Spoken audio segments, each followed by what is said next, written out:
So, once upon a time, you break up with your boyfriend and you get sick, or you have problems at work and you'd get sick, and your grandmother would be like, oh, it's because you broke up with your boyfriend or because you're having problems with your boss. And you'd be like, oh, come on, grandma, that's all old, grandma. That's not scientifically proven. Right. I'm Heather Grish, and this is the Wisdom of the Body podcast. This podcast explores the idea of body intelligence as the real key to learning the knowledge of life, or what we call Ayurveda in the ancient language of Sanskrit.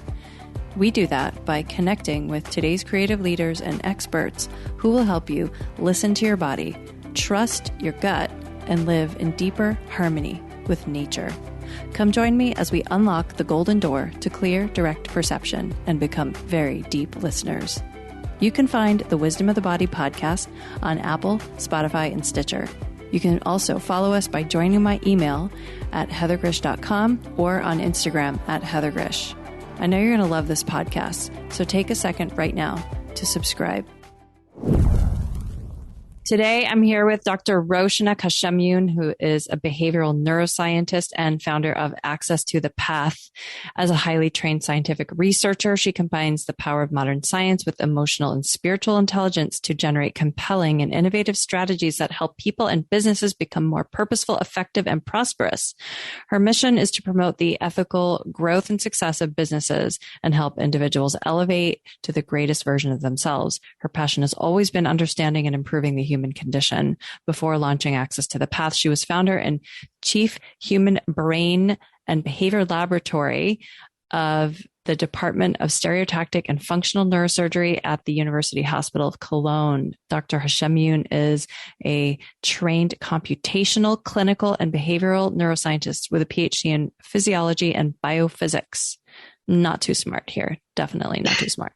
Her work has spanned studies of the physical senses, social neuroscience, and the pathophysiology underlying neuropsychiatric disorders. After spending decades studying the interplay of the brain, behavior, and environment, she realized it was time to serve more than just the scientific and medical community. Thus was born Access to the Path, and why she is here speaking with us here today. Thanks so much for joining us, Rowshanak. Thank you so much for inviting me, Heather. I'm super excited to be here.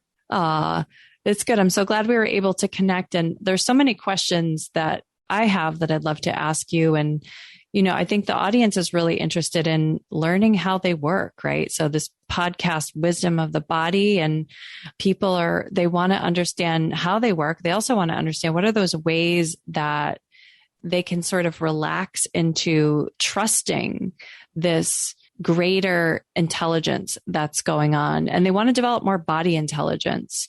And one of the things that I think is a big barrier on the path for all of us who are trying to, maybe I call it developing more body intelligence. Other people might call it consciousness, though you could be conscious of different things. So that's a kind of a different animal. But why do you think we have these barriers to truly understanding ourselves? Oh, well, ask me an easy question. No, that is an excellent question. And, one that you'd have to give me about a month to answer. But I think the biggest issue with us really, truly becoming more whole in our understanding and appreciation of ourselves and the ways that we function in the world is because of this fractionation of information. So once upon a time, science, spirituality, and magic were one and the same. And then some hundreds of years ago, we decided, we meaning some portion of the population or the people in charge said, let's figure out how we could maybe conquer our environment and make life easier for ourselves. And so they sent out some people, let's call them scientists, to go out and discover how things work in the world. And then those people came back, the scientists, and they had some answers. And more, they were able to figure out how to manage and manipulate the world through science, through study. And so eventually we came into a new era, and that era became heavily dependent on science. And there was further and further separation of our more personal and more spiritual selves than from our more physical selves. And psychology kept growing and so on and so forth. And so all these different siloed areas kept becoming more and more and more reduced. We got into this deeply reductionist view of ourselves and our world. And the conversation between the different silos was not so good because of how we kept getting busier and more focused, and the languages between us changed. Even within science, the language is quite different between different fields. Albert Einstein quite famously once said, now that the mathematicians have gotten into my theory, I don't even understand it myself. So even between like math and physics, right, the biology and anthropology and so on and so forth, we get really deeply focused and go more and more and more niche down into what we're doing, which is great, for getting a deep understanding. But for fully being able to understand and apply the information that we've garnered, we have to come back into zooming out. It has to be a different scale of observation and conversation. And that's really what I'm doing with Access to the Path is, number one, making science more understandable and accessible. That's why I call myself someone who practices integrative science, functional science, but also doing that zooming out and the marrying of these disjointed parts of ourselves and our beings. Yeah. I mean, I certainly have that experience.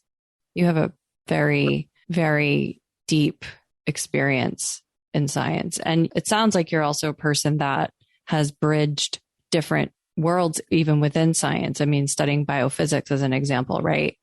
So it makes sense to me that you would have this interest in bringing together these disparate pieces, because right now there is a lot of, it seems like the scales have tipped in the favor of science, as almost in the way that a religion is, where people start almost using the body of research that exists in science as like a holy book. Yes. Yeah, there's a real heavy reliance on science, almost turning a blind eye to the depth and breadth of its application.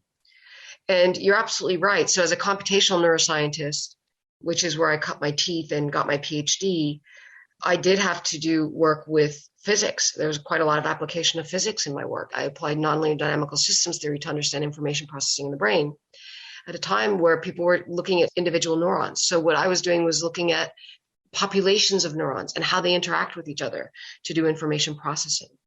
And then, the final thing that I did before I started Access to the Path was I moved from there all the way across the spectrum to working in an operating room where I actually did apply computational neuroscience to understand information processing in the human brain, in particular with the pathophysiology of Tourette syndrome. And that was, really helpful because I could apply something that otherwise wouldn't come into that realm of medicine, right?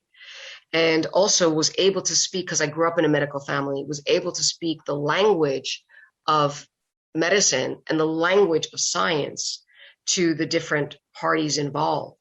And we don't realize how important language is in being able to communicate well with each other, because we get so comfortable in what we think, in the ways that we're operating and everything. And that's what that confirmation bias is, that, you're coming from a particular perspective and everything in your world is on that slant. And so, being interdisciplinary, whether it's combining neuroscience with physics or combining the scientific and the medical aspects together in an operating room and post-op to try to understand the underlying pathophysiology of these neuropsychiatric disorders, is not much different from what I'm doing now, where I say, hey, guess what? Spiritual intelligence, which requires spiritual practices like breath work and meditation, actually have a scientific basis that can improve your cognitive function, that can improve your attention, that can improve your awareness, that your learning and memory improves. And so now here I am using the scientific method where we've discovered that, for example, mindfulness meditation can change the structure and function of your brain, and apply it to these ancient wisdom cultures that had evidence-based understanding of how meditation works, but not through the scientific method. So what we understood from before can now be accepted in a new population of people because of that language, because of that description. And then also that makes it more tractable. So, once upon a time, you break up with your boyfriend and you get sick, or you have problems at work and you'd get sick, and your grandmother would be like, oh, it's because you broke up with your boyfriend or because you're having problems with your boss. And you'd be like, oh, come on, grandma, that's all old grandma. That's not scientifically proven. Right. I mean, because, and I definitely was doing this myself. I come from a Middle Eastern culture. It's entrenched in my upbringing, these sorts of wisdom traditions. And so, but I was a scientist, and I'm like, science hasn't proven this. So, like, don't sleep with the window open or whatever. And there's a great story about these Harvard medical students who studied that, but that's another thing. But so just stress in and of itself. And you think, oh, come on, grandma, what do you know? Sort of a thing, right? Because I was so Americanized in the way that, younger people know everything, science knows everything, so on and so forth. And I was sort of eschewing those wisdom traditions, that emotional intelligence, that spiritual intelligence, so on and so forth. Well, it turns out that not so long ago, science realized that when you're stressed, you're immunosuppressed. Ta-da! And guess what happens when you're immunosuppressed? You're going to get sick. There you go. But once science discovers it, it's almost like it's legitimized. And that's a mistake, because we're throwing out so much that would serve us well if we understand, because you want to differentiate between what is being responsibly handled with respect to knowledge and, what can eventually be turned into snake oil salesmen. And there are plenty of them out there. And these entrepreneurs, who will come over and sell you anything by, using fancy language and a sleight of hand. It's funny when you were talking about the splitting off of science and spirit and magic and how those need to come back together. In some ways, the pharmaceutical companies kind of do that. And yes. I don't know do you remember, you probably heard, because this is totally your area, that they recently sort of fast-tracked a Alzheimer's drug. Mm-hmm. Did you hear about this? I don't know which one. I'm sorry, it's the FDA. The FDA fast-tracked an Alzheimer's drug. Mm-hmm. And they sort of lowered their standard for essentially what would qualify as something that would pass muster. And instead of being efficacious, it was deemed safe. Right. And a lot of people in the scientific community are really worried about that at the FDA, because what that could do is really open up the pharmaceutical companies to be doing a lot more sales, snake oil salesman type stuff. So it's happening. It happens everywhere. It happens in, holistic healing places. There's a lot of people doing that kind of stuff, and it happens, but potentially that can also happen in sort of the mainstream world as well. And this is what makes it so difficult for people, I think, when it comes to a healing journey that somebody's on. How do they know what's going to work for them? This is why science has become so trusted, because people don't really understand how their bodies work. When I say they, I'm going to say it's taken me years. I mean, I woke up one day when I was 32 years old and said, I've been carrying this thing around with me. I don't even know what the name of this bone is inside, So yeah, it's like, you got to go through this process of educating yourself about how your own body works, and just about how most people don't care about that, though. Most people want to go watch the Kardashians. So right now there's this big disparity between what the regular humans know about their bodies, about how their bodies work, and also about how nature works. And this is why it's so great that you're doing what you're doing, because if somebody like you, who just has ridiculous amounts of knowledge and experience and research, and trying to figure out how can we get everybody up to speed on what's going on. So like the question is, how do we leverage science to improve the human condition? Yeah. And essentially, it sounds like that's what you're doing, because you said, your mission is you want to be bringing this information to serve more than just the scientific and the medical community. Exactly. Yeah, because I've always been so interested in understanding and improving the human condition. I credit my parents with, they were lovely beings who really were always interested in helping others. They lived it. It was my lived experience. I thought everybody was like that. I thought that was absolutely normal, that's what we do. We serve. My dad wasn't a physician by trade. That was who he was in his soul, in his heart. And so we gain all this information, and information, we're drowning in information. We don't need more information. We can access information. You do a Google search on something and you're going to get, millions of hits within 1 to 2 seconds. And that's if it's slow. And so what do we do with all that information? It's going to take a lot of time to get through all that and wade through it and process it. But if we can find how that information can serve us very specifically, very thoughtfully, as you said, we need to spend a little bit of time becoming intentional. For example, you talked about Alzheimer's and fast tracking and drug companies. That's a real complicated can of worms because on the one hand, first of all, placebo effect, 30%. Up to right. 30%. There's some benefit to it. Right. And when you talk about like psychiatric disorders and the medications available, and for example, these antidepressants and how effective they are and how consistently effective they might be, boy, we could have a big conversation about that and what goes out. But on the other hand, you want the FDA to approve of something as being efficacious, but mostly what they do is make sure that it's safe because there's a lot of off-label use of things. And when you look at that and you go, okay, well, on the one hand, I want it to be safe and I want to, be able to use it and I want it to be efficacious. On the other hand, you think that's going to take how many years before this comes to market? Come on. And then you want that to be rushed through.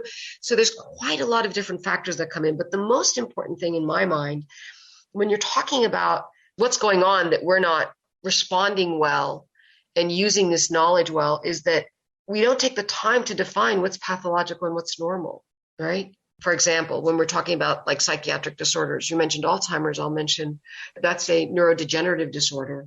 It falls into the realm of the neuropsychiatrics because it's neuro. But when you think about things like, for example, schizophrenia and what society is calling pathological, because you're having this trouble, it reminds me of this great TED talk that I think it was Phil Burgess gave, where he met the seer for the Dalai Lama.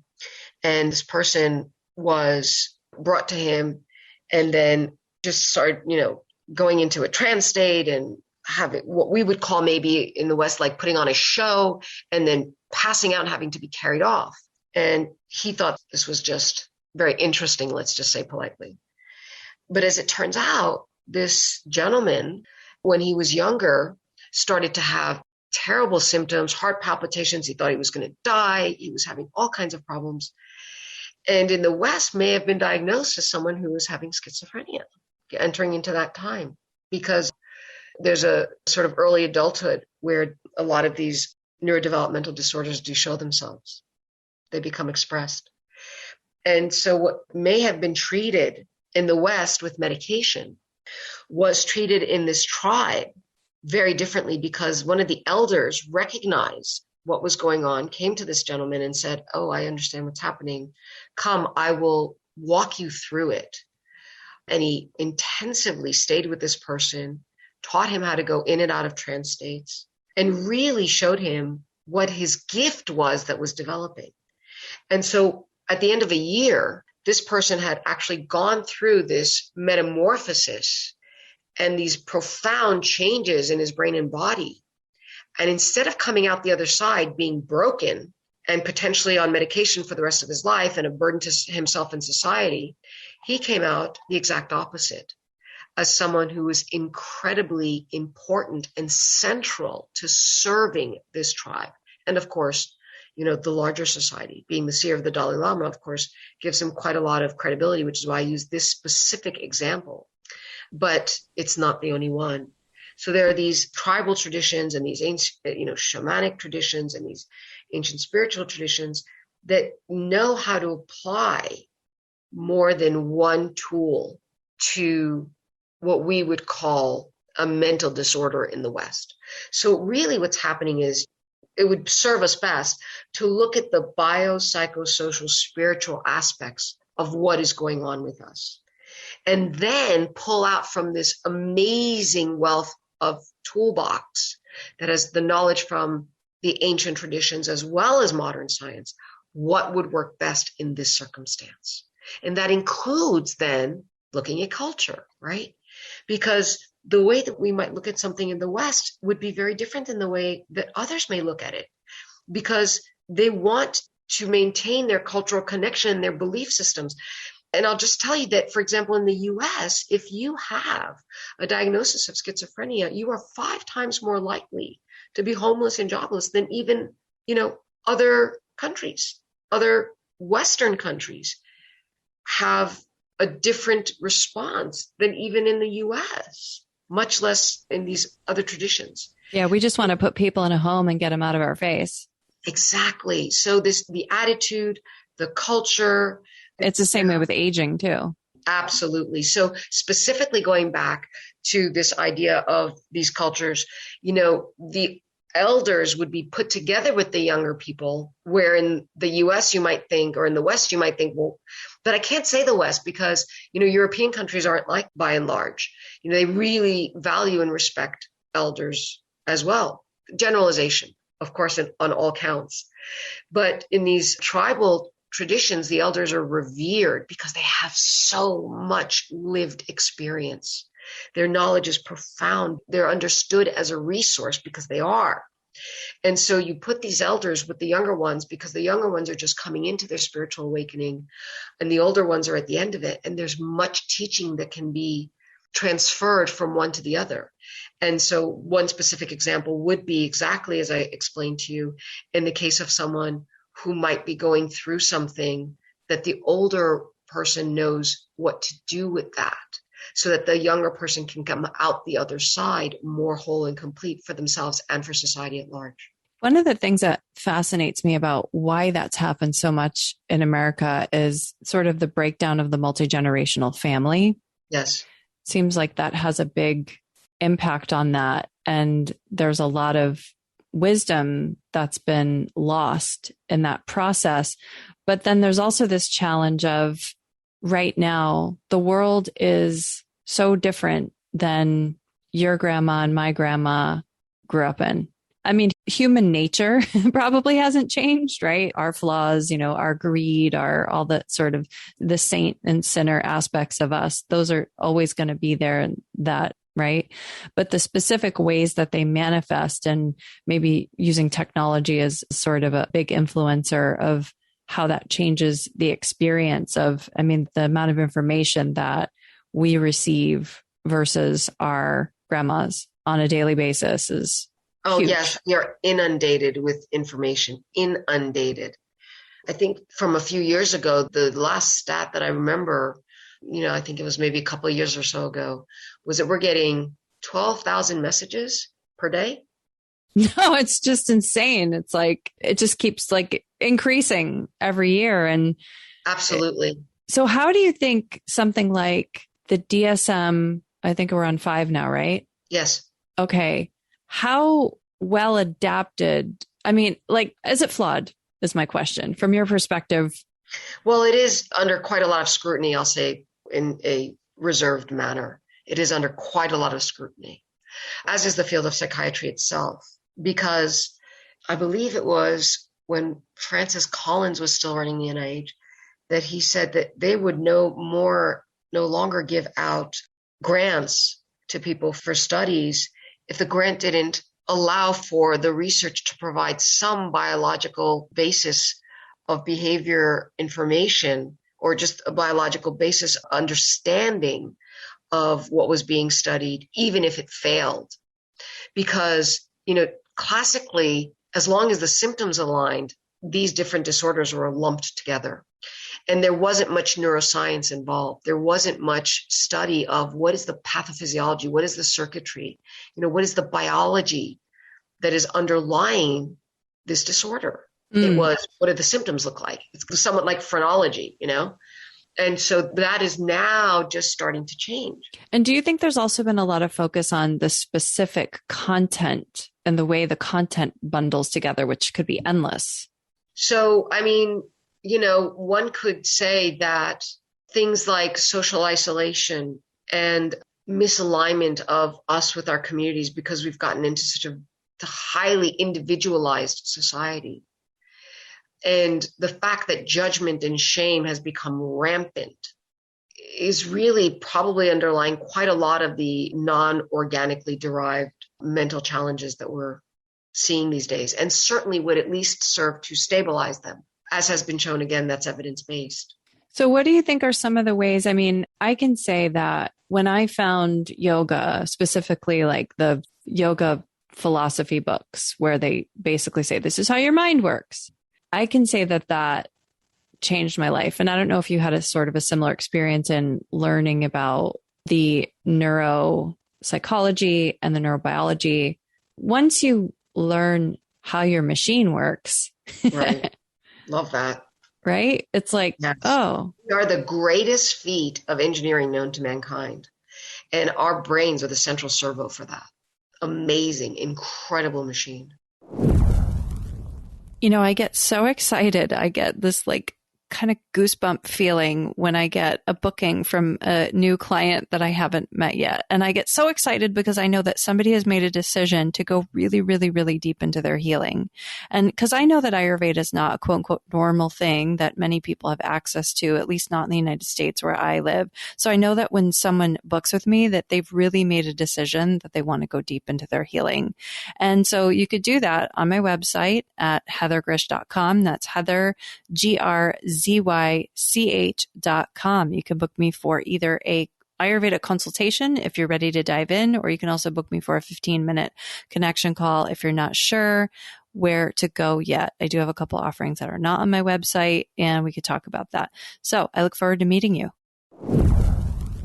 So it seems like most areas of medicine, whether they're ancient or modern, seem to sort of not pay enough attention to the differences between genetically male and female health, biologically male and female health. Is neuroscience kind of like that as well, in your opinion?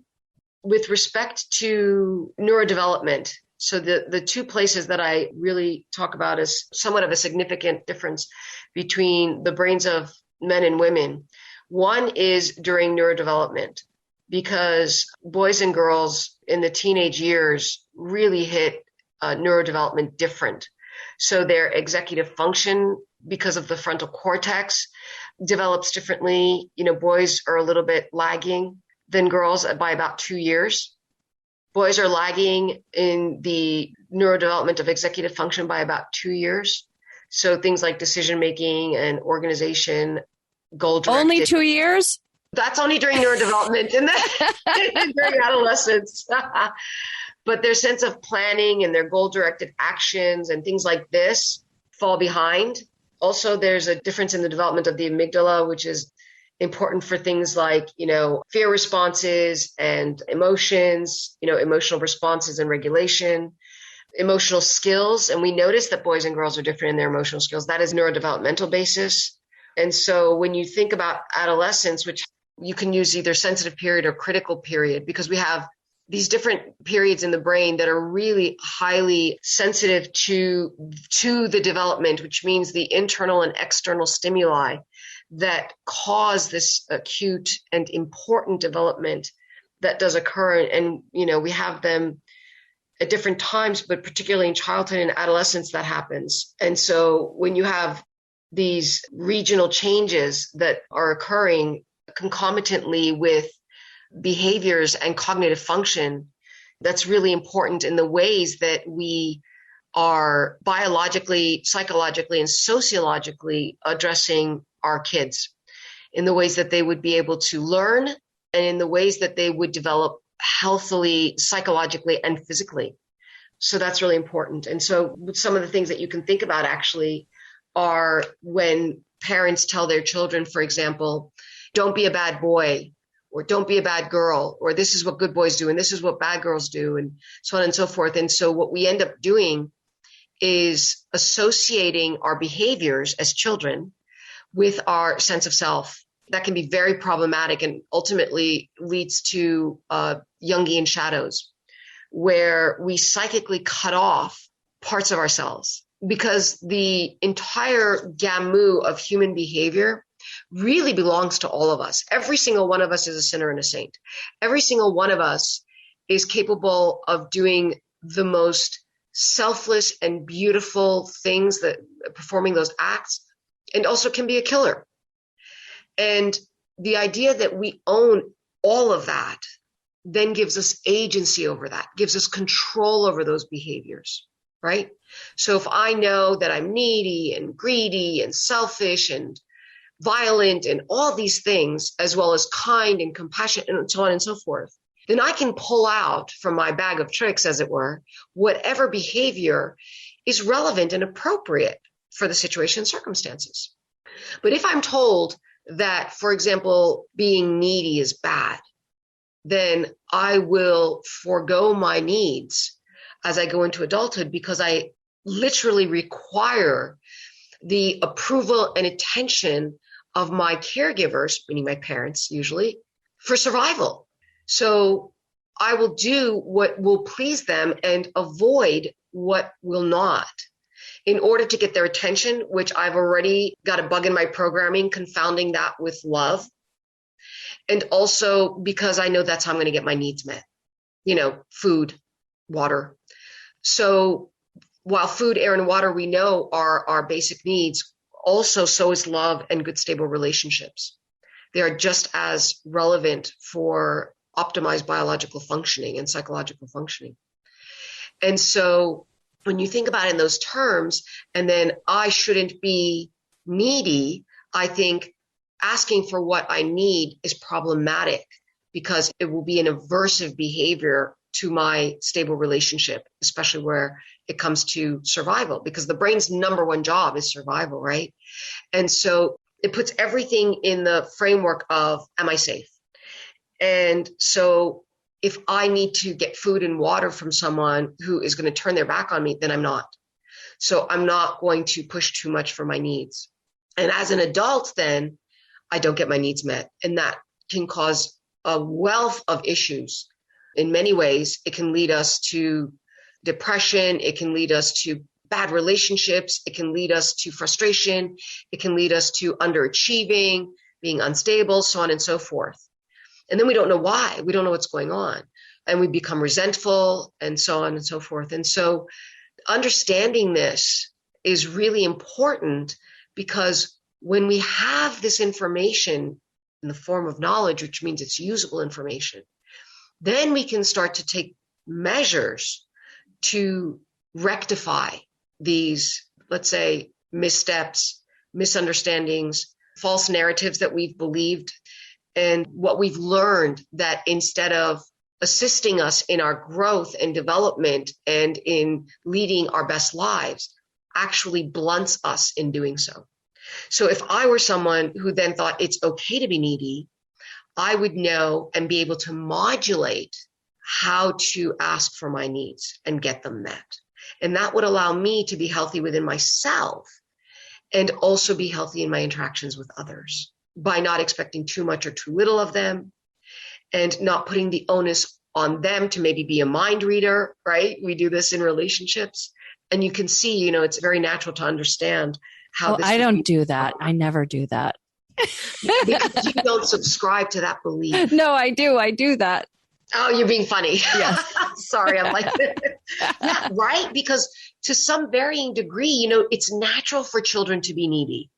But as we as parents, and I'm going to come back now to those critical and sensitive periods, children do not have the executive function, that reasoning. So parents have to be that developed frontal cortex for their kids and teach them that. But it's important to teach the difference between what you do and who you are, your intrinsic value as a human being. And that's the problem. And in a way, you can't really blame parents. I mean, you'd have to be a saint and incredibly aware and well-educated, to be able to really manage this. But again, even every little bit helps, right? And so when you're thinking about these developmental periods where the frontal areas and executive function and emotional regulation are not yet present in the brain, and then as we're learning, because even in the first year, the brain triples in size. We are learning. We are learning machines. But our brains, they're developing not in a vacuum. They're developing together with the environment, right? Internal and external. And so you now have internalized that asking for needs is a problem versus I've learned appropriately that having needs is normal and that I can appropriately ask for them. Right? I'm so glad that you're explaining this, because one of the things that has always fascinated me is, why is it that one person could grow up with what looked like the perfect life on the outside, and then another person could grow up in a really difficult circumstance, poverty, all sorts of different types of what we would think of as traumas, right? Right. And yet that person who went through that more difficult circumstance on the outside, what we all look at from the outside, may actually be mentally more stable, more conscious. It doesn't sort of add up where, like, if you grew up with this great life, that your life ends up great when you're older. This programming thing is very subtle. Absolutely. And powerful. So what we don't see are first of all, the family dynamics. So your first social circle is your family and what you believe is normal in the entire world. And a good example of that is in your family, it may be that when there was a challenge, disagreement, that in this family, you were verbally very expressive and maybe even yelling. And you learned that you were loved and you could yell and be loved. And then there's a lot of cultures actually that are like this, right? They're quite loud. They're quite demonstrative. They're quite, emotionally labile and expressive, and they can scream and yell for like an hour. And 2 seconds later, they're like, everything's fine, because of what that meant to them. And that's what they learned. So in your family, you grow up, you're loved, you're screaming and yelling. And then 5 minutes later, your mom's like, what do you want for lunch, honey? So you know that you're safe. That wasn't a threat to your survival, because the way that you were treated once the argument or the issue was over was that it was over. And it didn't have to do with that interpersonal relationship, that attachment, that survival that you require from your parents. Right? How much do you think that also has to do with tolerance of something? What do you mean by tolerance? So I have this experience that I remember from when I went away to college, because I grew up on the East Coast of the United States, where it's the town where I grew up is like the highest percentage of Italian Americans of anywhere in the United States. So Italians are very... Were you in New York? Rhode Island. Yeah. And I remember I went away to college in Ohio, and I remember speaking, and people were very uncomfortable with the way that I spoke. And my sister and I actually went to college together, and all of our friends would say, you guys are yelling at each other all the time, my sister and I. And we're like, this isn't yelling. I know, right? I know exactly what you're talking about. Absolutely. Absolutely. And so again, it's not about tolerance per se. That's why I asked for your definition. It's about learning. And of course, there are individual differences. Of course, you can be genetically more predisposed to anxiety, for example. But again, if you've learned that you're safe, like when you and your sister are being quite loud and demonstrative, you know that that's not going to affect the depth and the foundation of your relationship. In other words, you had emotional safety. But other people, and this is what I was going to get at, that's the one example. Now, person number 2 is raised in a family where when there is a problem, when there is a challenge, they shut down. Everybody withdraws, goes into their own space. Maybe they do a timeout, and I don't know, maybe later they talk about it, or maybe they never address it. But the point is that they are going into quiet mode. They are going into non-communication mode. And you may feel safe and loved in that family because then mom says, what do you want for lunch, for example, and is still kind and loving, in that you have that emotional safety. Now, you bring these two people together, and I actually have 2 friends that are like this. They're married. One comes from this sort of loud, demonstrative method, and the other from the quiet, we're not going to do this method. And in the beginning of their marriage, they had quite some misunderstandings, because from the person A's perspective, they thought that person B really is angry, no longer likes them, no longer loves them, because they're disengaged. So this must be really serious, because you're not even talking to me. That's not what they were used to. That's not what they had learned was normal. This is all learned. No baby comes into the world with this way of behaving, right? They learn all of it. Person B, on the other hand, thinks person A must hate them because they're screaming and yelling and they're going off and, oh my God, it must be awful. You really, hate me, that you're just letting it rip on me. And, so both people are like, oh my God, this marriage is in trouble.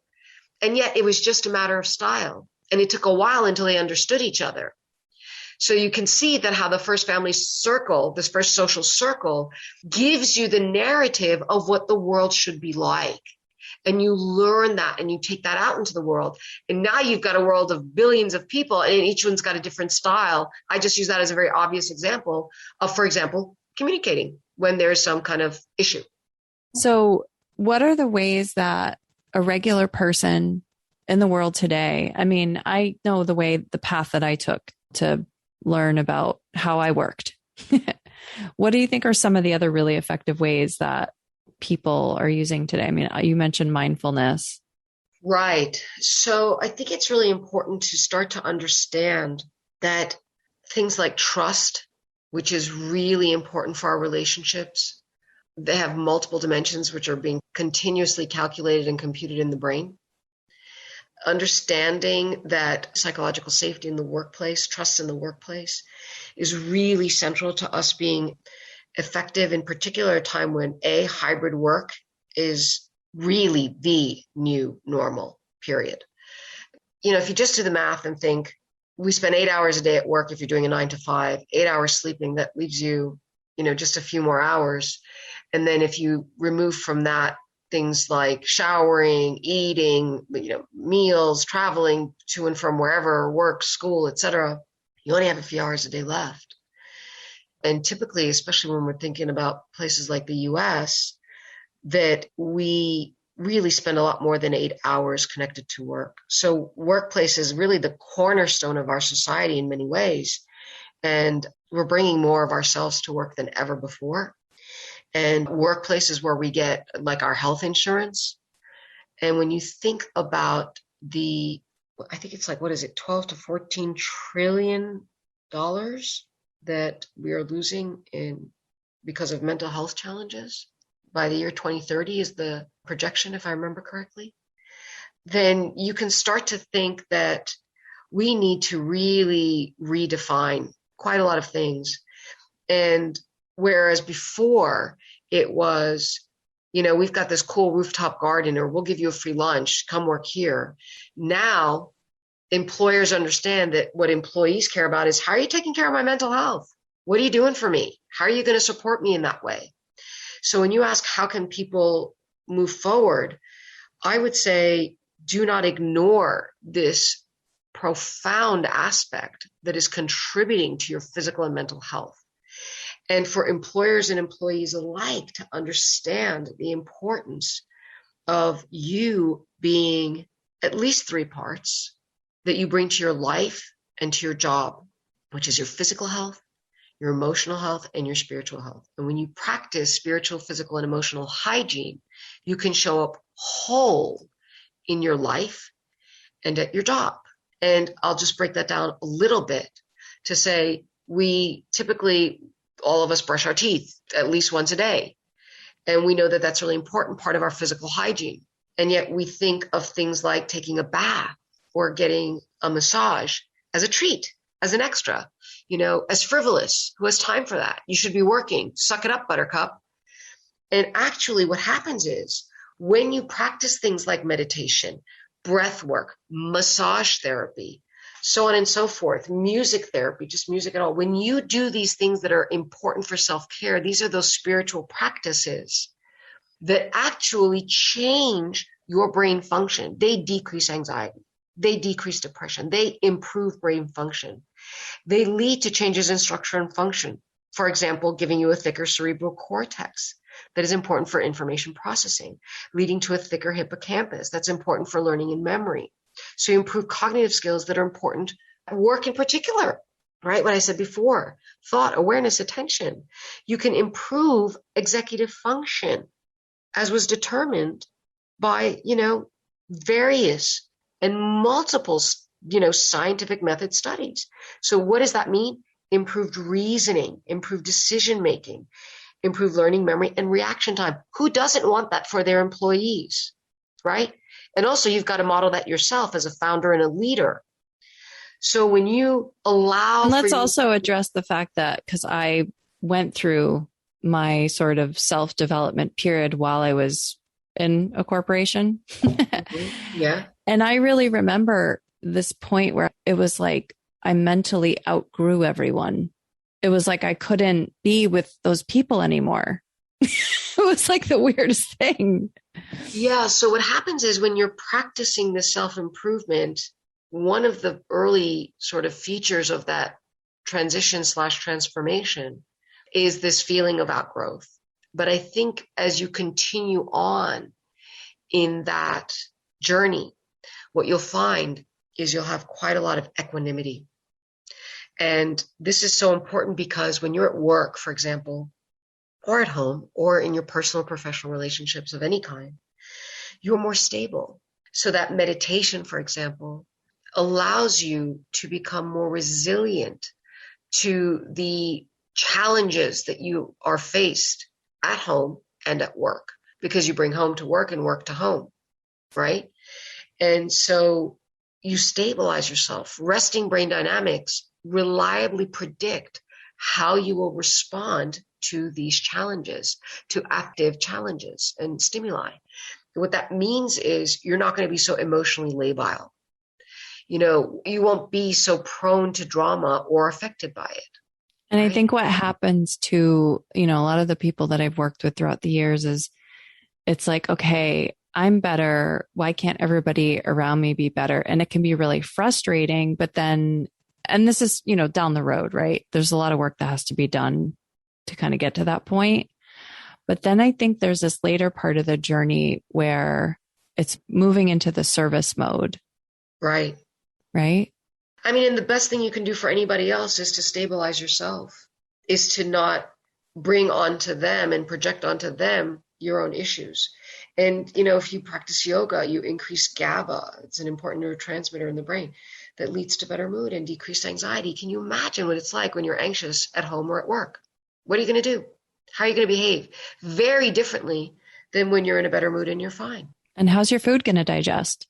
Exactly. And so when you have a lot of stress, meaning chronic stress, so you're going to have inflammation. And inflammation, boy, that's the kiss of death, to be honest. And for example, when it comes to nutrition, inflammation interferes with the production of serotonin, what most people will think of as the feel-good or mood-stabilizing neurotransmitter. And so the vast majority of serotonin is produced in the gut. And if you have this chronic inflammation, it will interfere with that production.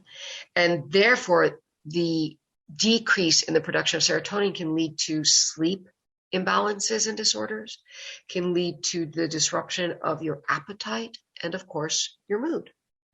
So there's so many ways that we can see how integrated our systems are. And that's just one aspect of the nutrition. GABA also is related to nutrition. And then considering that people are so busy, they're getting bombarded by technology all the time. It's hard to unplug and get out in nature, go for a walk, or just be with people without some sort of media in the environment. It's the most recent scientific experiments have shown that you need 90 minutes of, fresh green air per week. And you could do it all at once, or you could do it, in chunks in order to have optimum health. Yeah. No, it's important. And I think that's probably why that thing called forest bathing has gotten so popular. Well, I mean, there are these chemicals that are given off as well. So this is that merging again of this grounding in forest bathing and then the scientific data that shows, for example, and people love to be in flow state. And even being shown images of nature can help you to go into that state, for example. So all these bits and pieces come together, but there are those who are more open to listening to and accepting things like forest bathing and grounding and meditation and yoga and so on and so forth, and also through their lived experience, see how they feel better. And then there are those who are like, that's just woo-woo. But then you get someone like me who comes in and says, here are the scientific facts that prove that. It makes it more tractable. And then you go, all right, now I have a tool that I can use in my life, in my personal life, for myself, for others, for my employees, so on and so forth, to be able to improve this human condition from various levels. And as you see, they are all connected to each other. We are not separate. The pandemic has shown that to us, if nothing else. Your physical health, your mental health, your social health, your economic health, they're all connected. And guess what? You're very much connected to what the other guy is doing, right? And it's so important, that we focus on this now, because there's a lot of things going on environmentally that really need our attention. Absolutely. Absolutely. We are not siloed. We are not living in a vacuum. We are not separated out. And we're seeing, speaking of nutrition, how, a lot of this industrial agricultural farming has basically left us in a very precarious situation, and with earth that is depleted of the nutrients that are required for us, that would be brought to us by the different, plants, fruits, vegetables that we'd be eating, that we're like, oh, well, that's bereft of the nutrients anyway, because the earth doesn't have it to give to you. I know, it's so sad when we talk about that. It's just. But that's the point of everything being connected. Yeah. And for those people who stayed close to the land and understood this, that lived experience, that ancient wisdom, they may not have had the science to explain it, but they certainly knew how to use it. I have this memory of, I used to head a product development for a health insurance company. And I remember being at this conference with all people who did product development for different corporations. And most of them were like consumer products people. And I remember, hearing this guy talk about creating this soup that was 1 point on Weight Watchers or something. He worked for a company that made Progresso soup. And he gets up on stage and he tells a story and about why it was so important for him to create this 1 point on the Weight Watchers Progresso soup, because he was a big guy, a big belly, liked to eat, just felt like he could never get full when he had food. Calories. And it was empty calories. Yeah, but he also he said, oh, I feel full when I eat soup, right? Because there's more liquid in his stomach and that creates more of a sense of fullness. And he spent so much energy trying to get this 1 point soup, 1 point on the Weight Watchers. For anybody who's familiar with Weight Watchers, it's the system where certain foods have a certain point associated to them depending on how many calories they have, which this is totally different than what we're talking about, nutrients and stuff like that.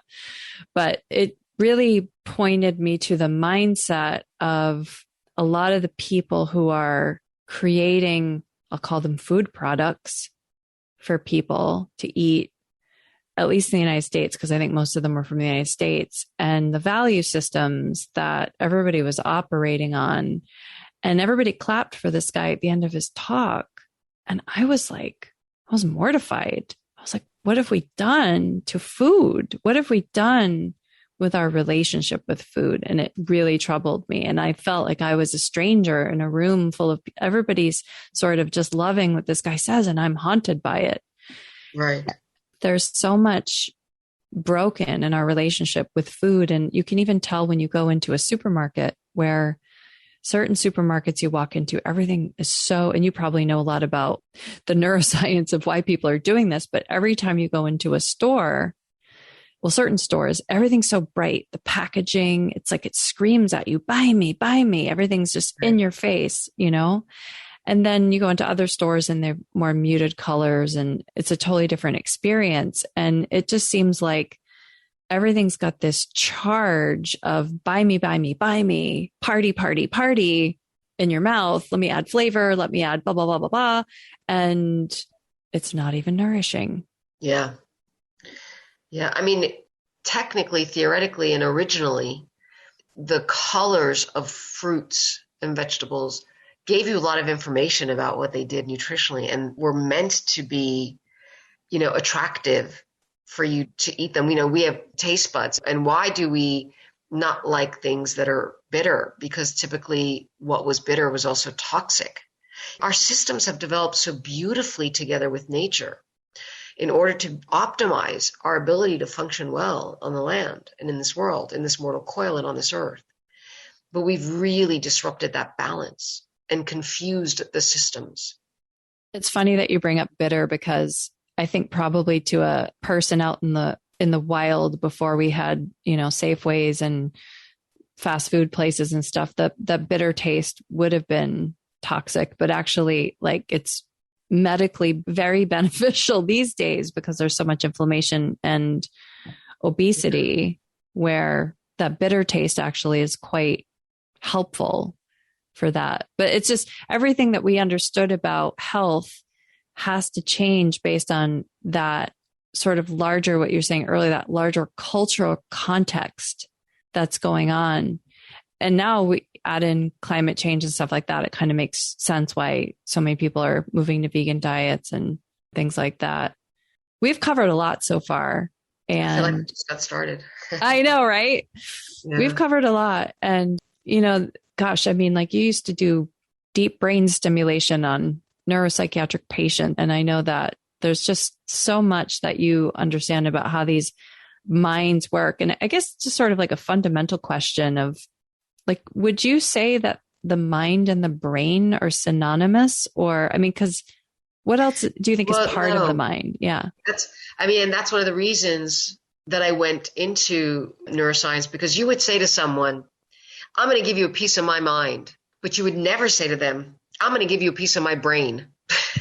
It's not right? So for this reason alone, I would say the brain and the mind are not synonymous. That's cool. Yeah, we actually have a word in Sanskrit, which is chetana, which is like the consciousness that lives in the heart. Mm-hmm.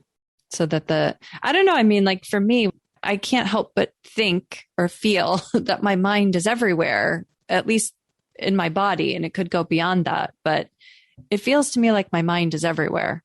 So when you start talking about mind, I think we're also talking about consciousness, and that is the hard problem that we face in neuroscience, you know, the agreement of what is that definition of it.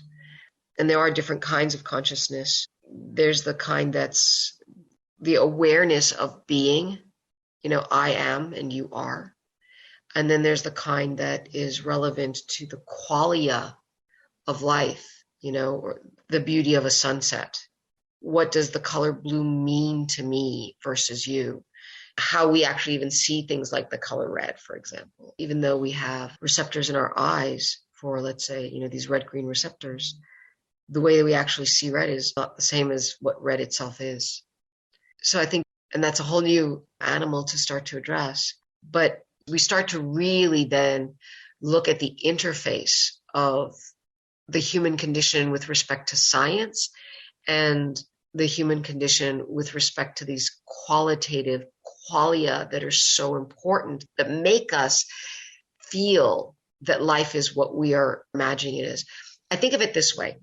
Think of that qualia as like, you know, art, right? What is art? Art is a form of communication. It's an expression of that communion that we have between our inner and outer world, right? To me, it's engagement with the divine. It's an acknowledgement of our true nature, right?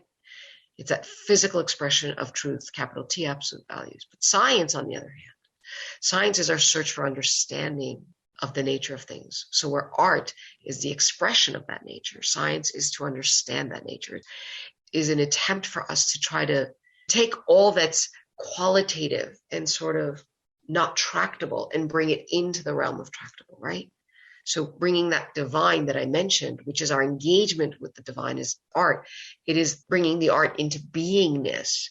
That is science. And when you think of the interface between them, you think of the intersection between them, then I would say that's consciousness, where both art and science are seeking to understand, define, and express consciousness, right? I think that's the most honest expression of our true nature. It's the interface of the human and the divine. It's the place where we're both transcendent and knowable, fully present in the human expression of the divine. What does the wisdom of the body mean to you? The wisdom of the body means to me somewhat what I just described, which is that we were gifted these extraordinary vessels, tools, vehicles that allow us to express fully our humanity within the cradling of its divinity, that it will allow us to know how to navigate both and interface them if we knew how to listen to it and better understood it. Its tremendous power, value, Rowshanak, thank you so much for being here with me today on the Wisdom of the Body. What a pleasure. It was an absolute delight to be here. Thank you so much for inviting me. Thank you for tuning in and dropping in with us today. Don't forget to subscribe, rate, and review this podcast. I really want to hear your feedback. To learn more about my work, visit heathergrish.com. That's Heather, GRZYCH.com. And meet me here next time on the Wisdom of the Body.